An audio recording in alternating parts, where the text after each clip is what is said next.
بسم اللہ الرحمن الرحیم اللہم صلی علی سیدنا و مولانا محمد عبدک و رسولک و صلی علی المؤمنین والمؤمنات والمسلمین والمسلمات بسم اللہ الرحمن الرحیم الف لام میم۔ آج کی سورہ بقرہ اللہ کی عطا سے ہم نے شروع کی، جس کی ابتدا اللہ تبارک و تعالیٰ کی ذات کریمہ نے حروف مقطعات سے کی ہے، اور حروف مقطعات مطلب قطع کیے ہوئے حروف، یعنی کہ اس کو ملا کر نہیں پڑھا جاتا، علیحدہ علیحدہ الف علیحدہ، لام علیحدہ اور میم علیحدہ پڑھا جاتا ہے۔ یہ حروف مقطعات اللہ تبارک و تعالیٰ نے کئی سورتوں کے شروع میں آغاز میں یہ بیان فرمائے۔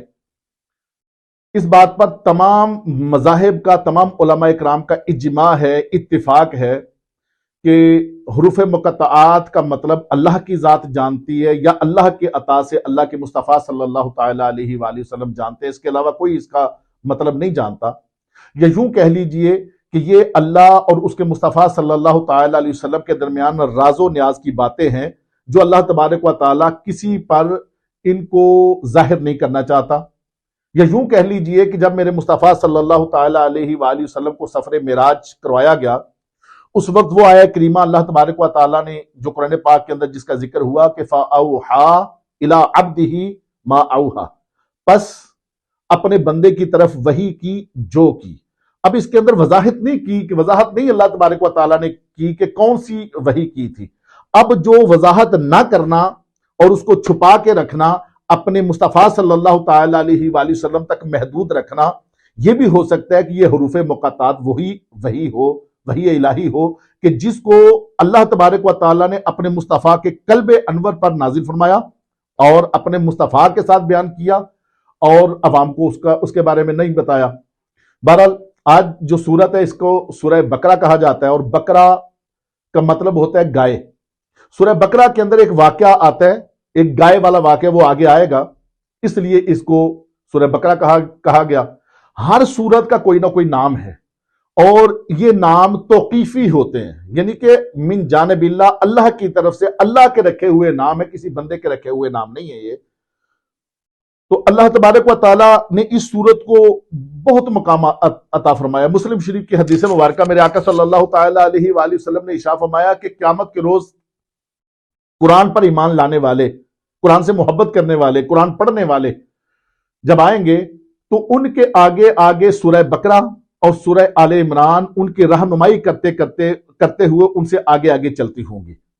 نسائی کی حدیث مبارکہ سیدنا ابو ہریرہ رضی اللہ تعالیٰ عنہ سے مروی، ارشاد فرمایا کہ میرے آقا صلی اللہ تعالی علیہ وآلہ وسلم نے ارشاد فرمایا کہ جس گھر کے اندر سورہ بقرہ کی تلاوت کی جائے، اس گھر سے شریر جنات اور شیاطین بھاگ جاتے ہیں۔ یہ سورہ بقرہ اور سورہ آل عمران، یہ الف لام میم جو حروف مقطعات ہے، یہ ان دونوں سورتوں کے شروع میں آیا ہے۔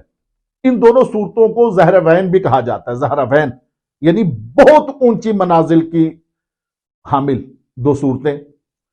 تو اللہ تبارک و تعالیٰ نے بڑا مقام دیا۔ بہرحال اگلی آیہ کریمہ کے اندر ارشاد فرمایا ذالک الکتاب لا ریب فیہ ھدی للمتقین۔ ذالک اس میں اشارہ بعید ہے، ہونا یہ چاہیے تھا قرآن پڑھنے والے کے ہاتھ میں قرآن ہوتا ہے، قرآن اس کے پاس ہوتا ہے، قریب ہوتا ہے، ہونا یہ چاہیے تھا کہ ذالک اس میں اشارہ بعید نہ لگتا، بلکہ اس میں اشارہ قریب لگاتے ہوئے ہاذا آتا۔ مگر عرب کا ایک دستور ہے کہ جب وہ کسی عظیم چیز کا، عظیم بات کا ذکر کریں، عظیم چیز کا ذکر کریں، رفتوں والی چیز کا ذکر کریں، تو وہ اس میں اشارہ، وہ قریب ہوتے ہوئے بھی اس میں اشارہ بعید کا لگا کر پھر اپنی بات کا آغاز کرتے ہیں۔ اللہ تبارک و تعالیٰ نے انہی کے اسلوب میں بات کی کہ کتاب ہے قریب، پڑھنے والے کے گھر میں موجود ہے، اس کے ہاتھ میں موجود ہے، مگر جب وہ ابتدا کرتا ہے وہ ذالکہ اس میں اشارہ بعید سے آغاز کرتا ہے۔ اس کا مطلب کہ اے بندے، جو کتاب تیرے ہاتھ میں ہے، جس کو تو پڑھنے لگا، اس کو عام نہ پڑھنا، یہ عام نہ اس کو سمجھنا، یہ اللہ تبارک و تعالیٰ کا کلام ہے، اور اللہ تبارک و تعالیٰ کے کلام ہونے کے ناطے یہ اللہ تبارک و تعالیٰ کی صفت ہے۔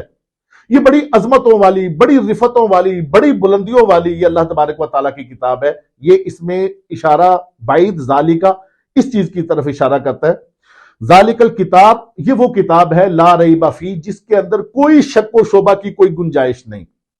فرمایا شک و شبہ کی کوئی گنجائش نہیں، مگر اس کے باوجود ہر زمانے کے اندر، اس دور کے اندر بھی شک کیا جاتا ہے۔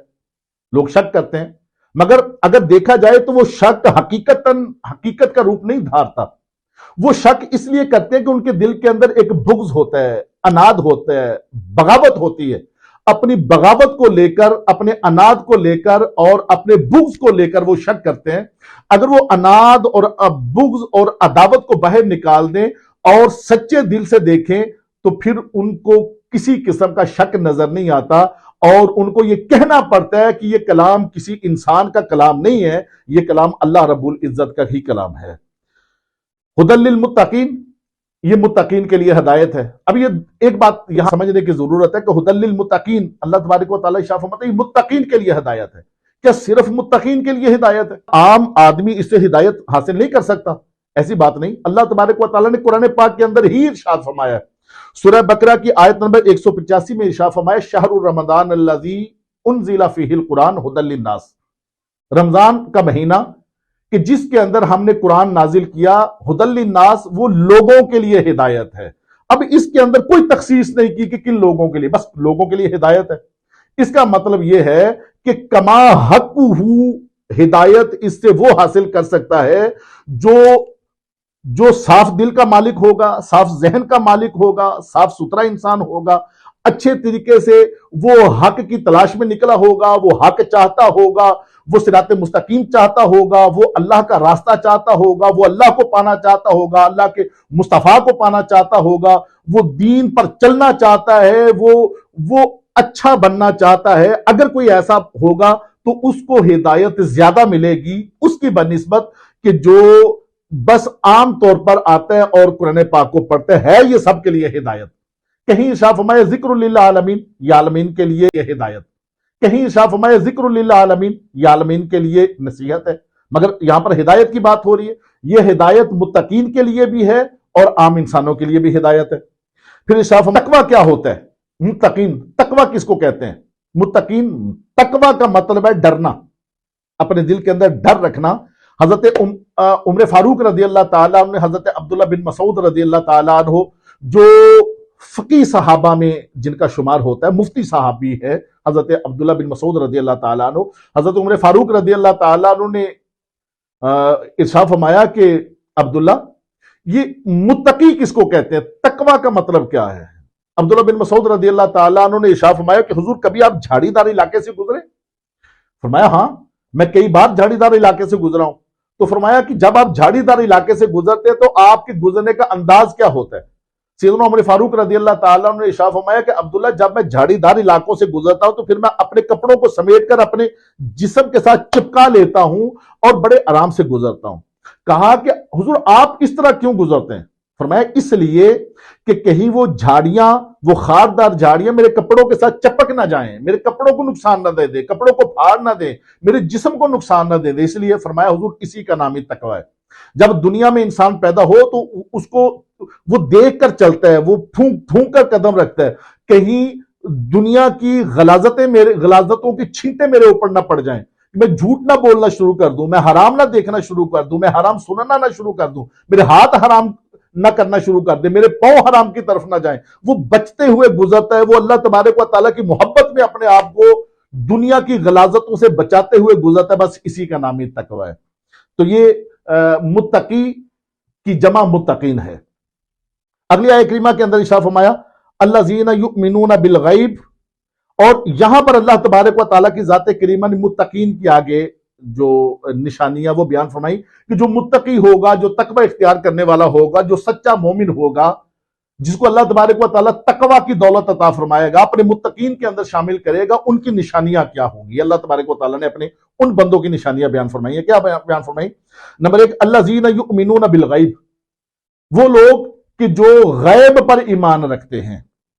ویقیمون الصلاۃ، اور وہ لوگ کہ جو نماز ادا کرتے ہیں. وَمِمَّا رَزَقْنَاهُمْ يُنْفِقُونَ، اور جو ہم نے ان کو دیا اس میں سے خرچ کرتے ہیں. وَالَّذِينَ يُؤْمِنُونَ بِمَا أُنزِلَ إِلَيْكَ، اور وہ ایمان لاتے ہیں اس پر جو آپ پر نازل ہوا. وَمَا أُنزِلَ مِن قَبْلِكَ، اور ایمان لاتے ہیں اس پر جو آپ سے پہلوں پر نازل ہوا. وَبِالْآخِرَةِ هُمْ يُوقِنُونَ، اور وہ آخرت پر ایقان رکھتے ہیں. ایقان یقین سے بھی اگلا سٹیپ ہوتا ہے. ایقان وہ آخرت پر ایقان رکھتے ہیں.